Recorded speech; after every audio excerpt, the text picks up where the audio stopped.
Have a blessed Sunday everyone, mga kabiyero. Araw po ng linggo ngayon, maingay ang ating aso. Ayan. So, tayo po ay magdidinuguan para sa ulam sa ating tanghalian. Ayan. Meron po tayo dito ang biniling kaunting liempo, mga kabiyero. So, huhugasan po muna natin ito at pakukuluan natin bago po natin isangkot sa para gawin pong dinuguan. Ayan, wala po tayong nabiling nyog. Tanghali na po tayo nagising mga kabiyahero. Kaya isang regular po na dinuguan yung ating lulutuin. At ito na po yung ating mga ricado. Meron po tayong seasoning, paminta, siling green, bawang, tanglad, sibuyas. Meron po tayong luya. At syempre, may tira pa po tayong gabi. Ano ba ito? Taro ba ito sa ibang katawagan? Tatatarin po natin yan at ihahalo po natin at mayroon po tayong laurel mga kabiyahero. So tara at magluluto na po tayo. Okay, umpisa na po tayo. Tanghali na. Magbuhay na tayo ng apoy. Ayan, patuyuin po natin yung mantika. Yung tubig. Kahuhugas lang po ng ating kasirola. Kahit kasi nasa taguan, hinugasan pa rin natin dahil matagal nang hindi ginagamit.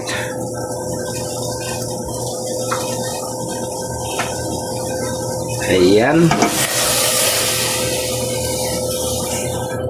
Tanggalin yung tubig.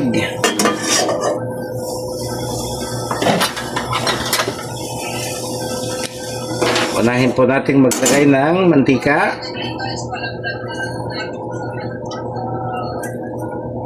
Ayun. Pagkatapos ay atin pong isusunod.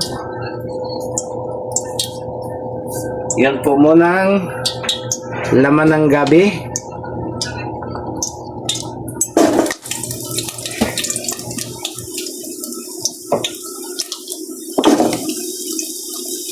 Yung mas matagal kasi itong lutuin.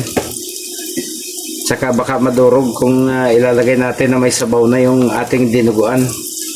So, i-fried natin ang bahagya.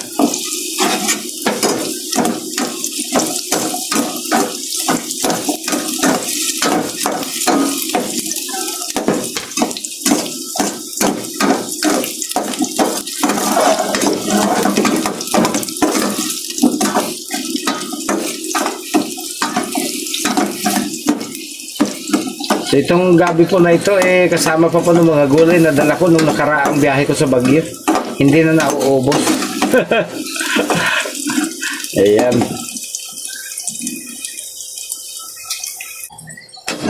So okay na po yung pagkaprito natin ng laman ng gabi. Ilagay na po natin yung ating bawang.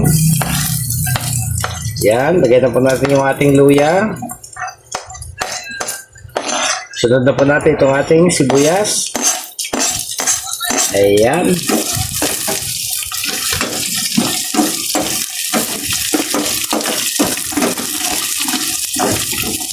Pagkatapos, ito na po yung ating pinakuluang liempo. Ilagay na po natin.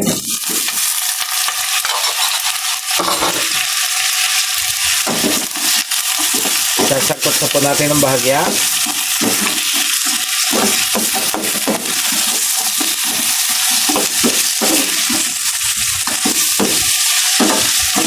So yung pong ating kinasanayang dinuguang Bicol, wala po tayong nakuhang nyog.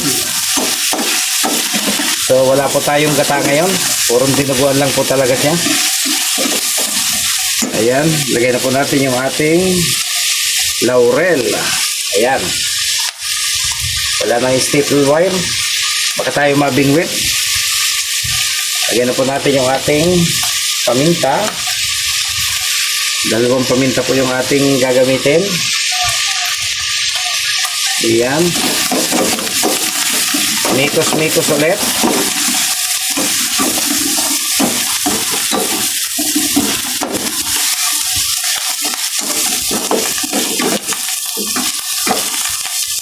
Okay.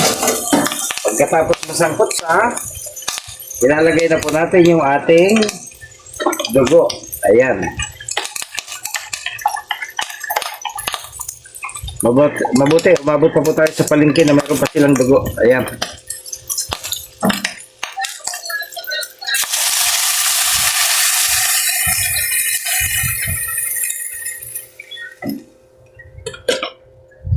Pagkatapos, mikos-mikos ulit.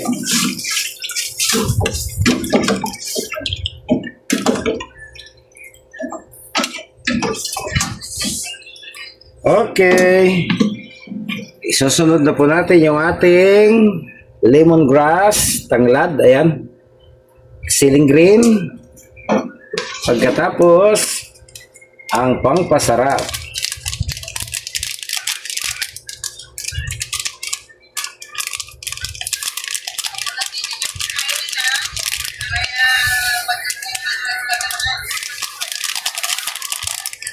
Okay.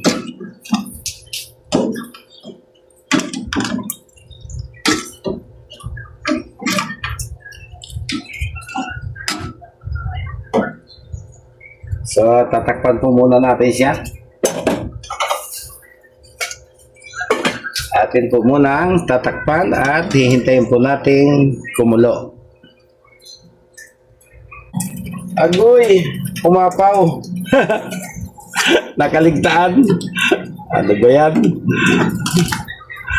Umapaw yung ating sabaw. Dumumi tuloy dito.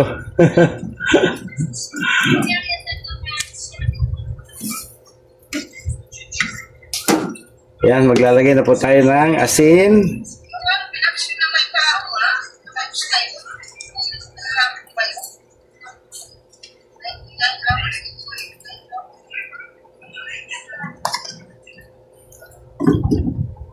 So, may asin na po siya.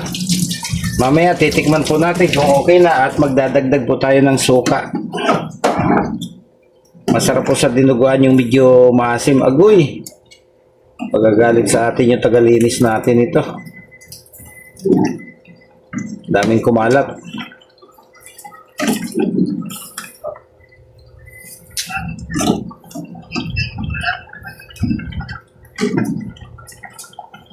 Okay, hindi na po natin tatakpan.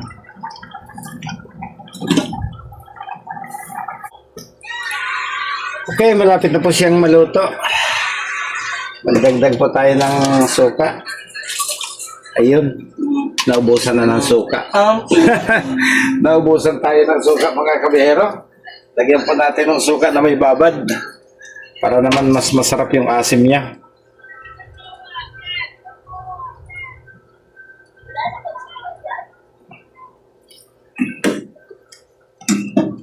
So, naidagdag po natin yung suka na galing sa Ilocos pa. Naubusan tayo ng suka. Ayan. Hindi ko alam kung ang naubos ay yung suka o yung pambili ng suka, mga kabihero. Naubusan tayo ng pambili ng suka. Magputos-putos po tayo pagka tayo masita ng ating Commander-in-Chief. Ayan. So, kapag ang dinuguan po nalulutuin nyo ganito lang karami, magiging dalawa po yung ulam natin mga kabiyahero. Kasi yung pinagpakuloan po ng karne, pwede pong soup yan. Habang kayo'y kumakain, may sabaw kayong hihigupin. Sabaw ng nilagang baboy. Kaya tinitimplahan ko po yan kapag akin na pong pinakukuluan bago lutuing dinuguan. Para yung unang katas po niya ay nandun sa sabaw.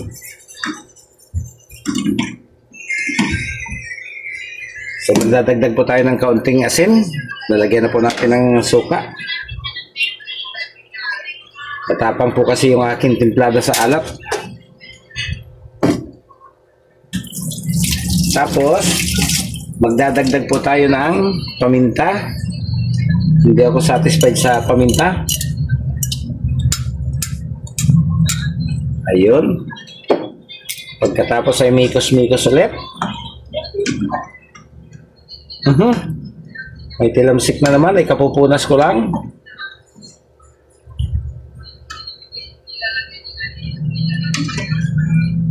Ayun, at hihintayin po natin siyang maluto ng husto.